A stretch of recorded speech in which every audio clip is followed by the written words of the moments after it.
Hi guys, habari zenu.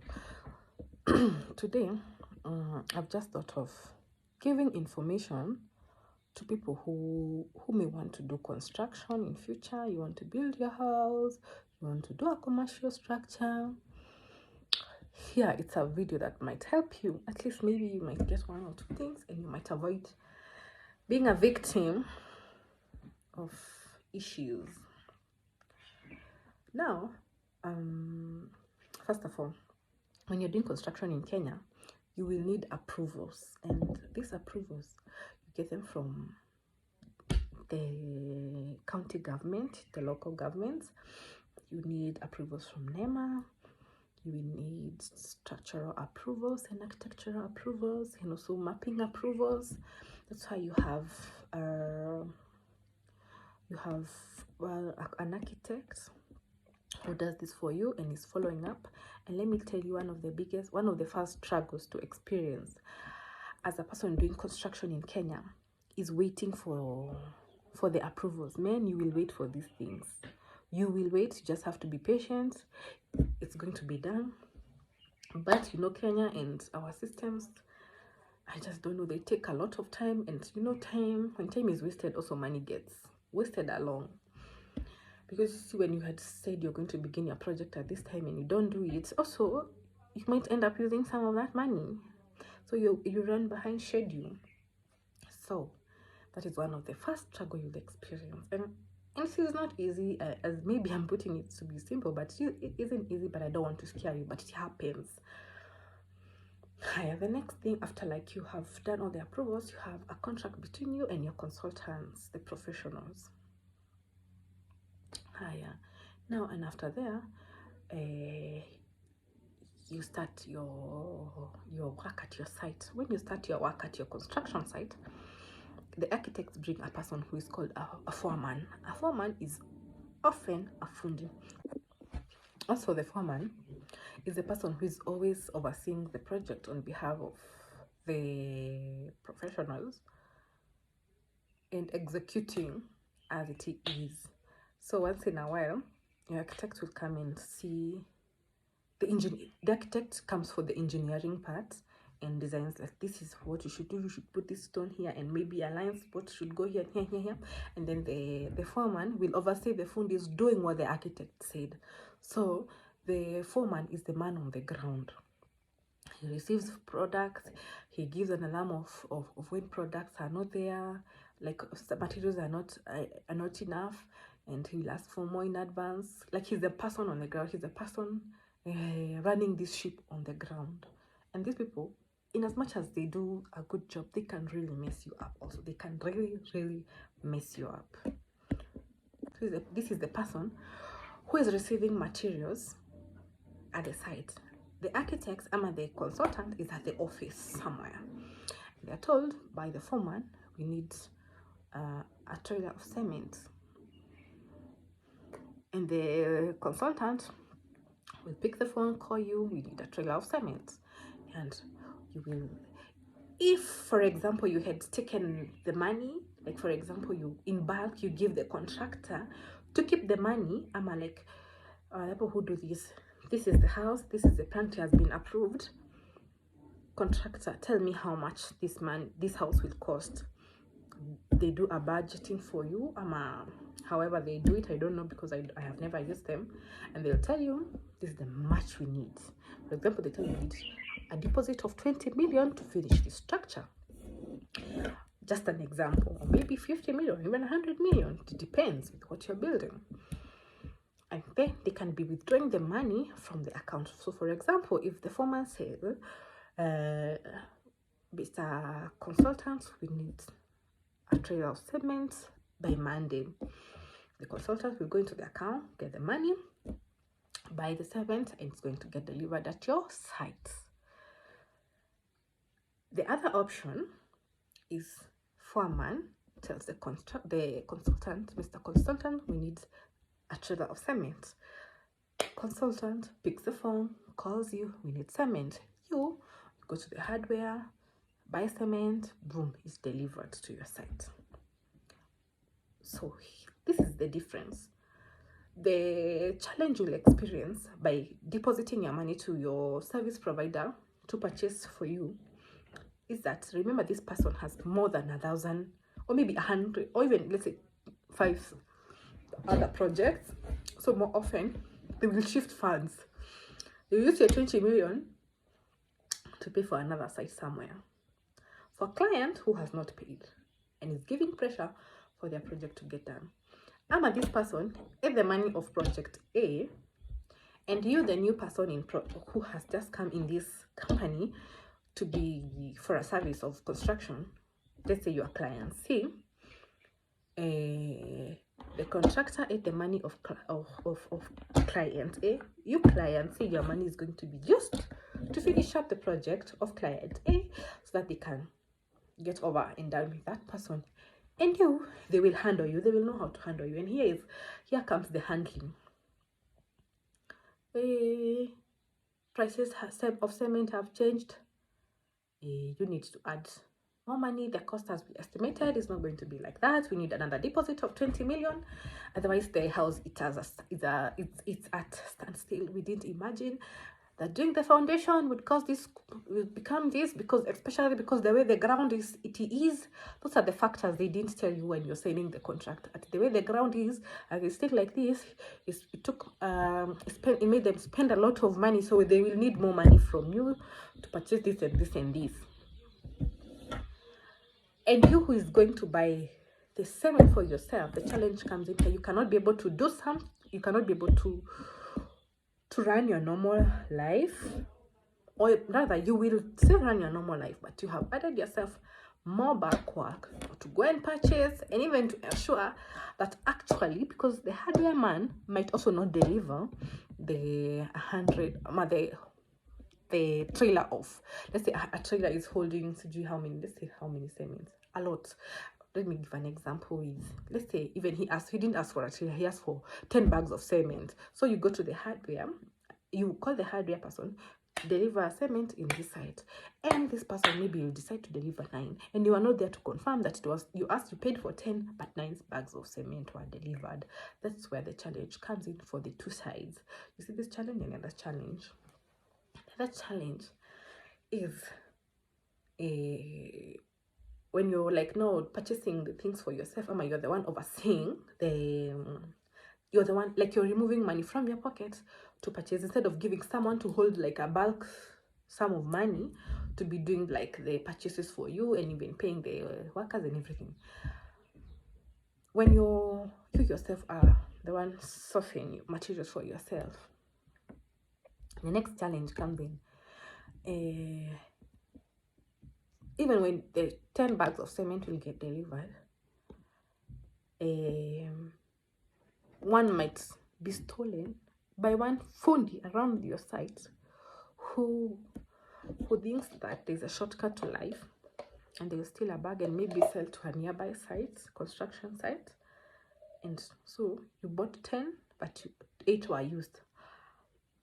So if a place required 10 bags, you require again to go back to your pocket and ask for and buy an extra 2. So that's why it's very important to put a lot of time into your construction site, because a lot of money goes into these projects, and you don't want your money to go to waste or to put yourself through a serious financial crisis. Because I've seen so many people started projects, and a project that was supposed to even to use 20 million, my God, it has used 70 million, and even it has not gone anywhere. Someone comes and tells you the money they have used in their projects, and you're like, oh my God, that money would have done a whole apartment building somewhere. Be there at your construction site to see what you ordered has been delivered, and also the usage. Monitor usage, because sometimes remember I told you, maybe you asked for 10, one bag will be sold to the next or the neighboring site. Do you know what will happen with the 8 bags that you remained with? They're going to get stretched to work in an area that was supposed to use cement for 10 bags, but now they will overstretch the 8 bags to be used there. That's why you have structural issues. You see maybe a building has is coming down because a lot of sand was, the ratio of sand and cement was not appropriate. The quality of cement was not appropriate. So familiarize yourself with what product is this, it's used for what, how much do I need. You can get some of this information even from the hardware owners. That's why you have to take yourself to the hardware and ask, oh, this is for what, how much would I need it, blah blah blah, and then they will give you, and then you'll be able to use your own judgment and know. You can even compare notes with your consultant and know really if what they are telling you is that you'll be able to tell the truth. Now, the next challenge is payment with fundis. You'll give your person to pay your fundis. Fundis are paid on a daily rate, but their money is accumulated and they're paid on Saturday. So on Saturday they're always waiting for their money. You've given the foreman the money to pay his fundis, because some of them, even you don't know them, it's him who sourced the fundis. Some of them will not get paid. So on Saturday night, your phone, hey, what? Hey, I'm Fundi, I work at your site. Foreman has not paid me because foreman said you have not given him our money, so pay me, I've worked. And he's there shouting, and you're like, oh my God, I paid the foreman the money. You deal with him, because me, I don't know. I already gave him the money. So next week, you lose maybe 6 fundis because someone decided to pocket their money. So you are behind again, because on Monday you'll ask, why are we having less fundis? He'll tell you, oh, 3 didn't show up because blah blah blah. Some of these people, you end up firing them and hiring others, and the experience is the same. Have a relationship with people who are also doing construction. That way you're able to gather and compare notes, and also know, oh, this person does this for me and he does it very well, and that person maybe would be used to refer to you to another person who does a good job. So I said 2 issues. You face a challenge with the consultants and the fundis. The other thing, for example, a house requires support using pillars, and metal is required. There are certain grade of metal for certain pillar, depending with what is going to hold. And you will find a fundi, a pillar, maybe let's say the metal size was supposed to be this for this pillar. They have names, but the person who is going to buy will buy and you need that is like this size to support your pillar. That's why you'll see houses coming down. You will ask your person, I need this and this to be supported, I need this and this here, and then they will circumvent it to avoid, just so that they can put their money into their pockets, to avoid doing what the client asks, like taking shortcuts. You end up having a project that you didn't ask for. Like, if you like, it's a serious epiphany of what you saw versus what you ordered. It's very, very different and very, very difficult. You must also be able to know, there's also a lot of people who are unethical in construction. Someone will come and tell you, I do roofs, what, and the roof they'll do for you, my goodness, you have to bring it down and put on another one. And who has to do that, to bear that cost? You. Because someone said, I know how to do it. You went and so they did it, and then they just decide to do their own things. And I don't know why fundis, by the way, have a lot of issues with accepting what the clients want. You may tell this person, I want it staying like this and like this, and they will do it the way they will think is appropriate. And then you come and tell them, can you bring it down? I said like this and this and like this. But because they think they are right, they will do it the way they think. So we have a lot of challenges in construction, but it's worth it. It is also traumatizing. You may want to do it, you may never want to do it again. It depends with how you'll come out on the other side. And bear in mind, I think this thing can also even make you sick. It can make you like literally sick. You're admitted to hospital because you're having stressors and you're looking at your finances and you don't know what to do, and things are not just falling the way you want them to fall in place. But let me tell you, listen, put your ear on the ground, be at the ground of your site as often as you can, as often, not come and see like what progress has been done. See how they are mixing the cement, count the bags. Tomorrow come and see, count the bags today. I left, they were 15. Tomorrow come and see how many are there. You find there are 10. So where did the 5 go to? This and this and this and this was done. Really, do 5 cement account to that amount of work that was done? Yes or no? That way.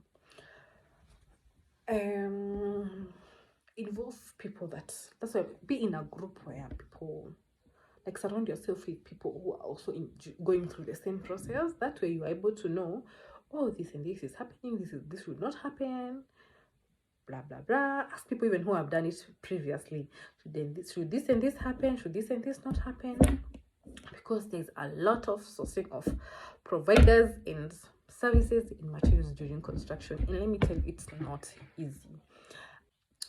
And as I also told you, time in construction is money. And fundis don't want to leave your site. Like when you're nearing the end of your project, they want to extend, they want to delay, they want to jeopardize, they want to see how you can extend their stay. Because you see, one, in Kenya there are no jobs, and these people, they have found somewhere. They have, remember, you started with them from down, from foundation, and they saw a promise, security in this work, that they're going to do construction for you for such a long time until you're able to finish your project, depending on how big it is. So they have like a promise that they have a security and an assurance that they have a job. So when you're nearing the end, most people don't want your project to end, but it's at your expense. They want the project to take longer time. They want to delay. They have delay tactics.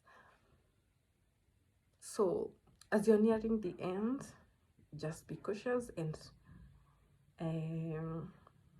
plan for a smooth ending and a nice ending, that you part ways nicely and everyone goes their way, and that is it. I think when you have the right people around you, you will be able to do your projects nicely. When you surround yourself with people who have done construction previously, when you familiarize yourself with the materials you need, when you accept the process, and when you're willing to go that extra mile to consult and to ask people, is this the way it is done? Is it supposed to go this way? When you put in your time into that project, I think everything will fall into place, although there will be some hiccups here and there because this is a project. But just bear that in mind.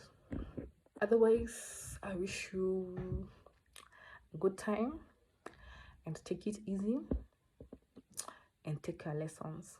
And once you see a red flag, run and change this person. You don't want, it's not a gamble. It's not a gamble. You're doing it like because it's money. If you see a red flag, cancel that person out, fire them, and go to the next person. As simple as that. No compromise. Bye bye.